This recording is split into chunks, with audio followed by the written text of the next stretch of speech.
Madame la Présidente. Je salue Kinga Gál et les rapporteurs, mais surtout je veux saluer nos assistants qui ont participé à d'innombrables réunions techniques et auxquelles on doit vraiment tout le respect parce qu'il y a eu des négociations tout à fait intenses sur ce dossier qui est jugé prioritaire par la Commission des libertés civiles et le Conseil qui se sont mis donc d'accord pour créer cette autorisation de voyage pour les ressortissants de pays tiers exemptés de visa sur le modèle donc de l'ESTA des États-Unis.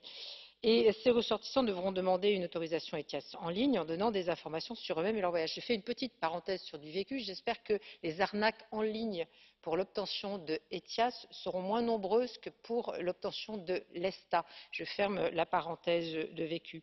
Ce système sera censé vérifier, avant que les voyageurs n'arrivent, s'ils représentent ou pas un risque pour la sécurité publique, la santé publique ou en matière d'immigration irrégulière. Aujourd'hui munis de leur seul titre d'identité, ces risques sont évalués dans des délais qui sont parfois contraints à la frontière. La Commission a donc imaginé ce nouveau système comme une préautorisation, une évaluation en amont en quelque sorte. Dit comme ça, une fois qu'on admet la nécessité de contrôles aux frontières extérieures, ce qui est mon cas, tout a l'air fluide.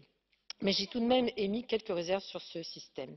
Certaines ont pu se solder par l'ajout de garanties, comme c'est le cas sur certains domaines. D'autres relèvent plutôt de la forme des négociations européennes sur la sécurité.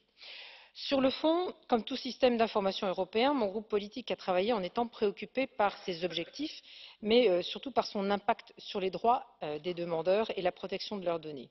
Ainsi, grâce à notre initiative, il a été ajouté au système un organe d'évaluation et de recommandation, un guidance board, qui est composé d'experts indépendants chargés de vérifier que celui-ci n'entraîne pas de violation sur les droits fondamentaux des voyageurs. Nous avons aussi garanti qu'il n'y ait pas de rétention systématique des données des voyageurs, ce qui est conforme à l'arrêt de la Cour de justice sur le PNR UE Canada.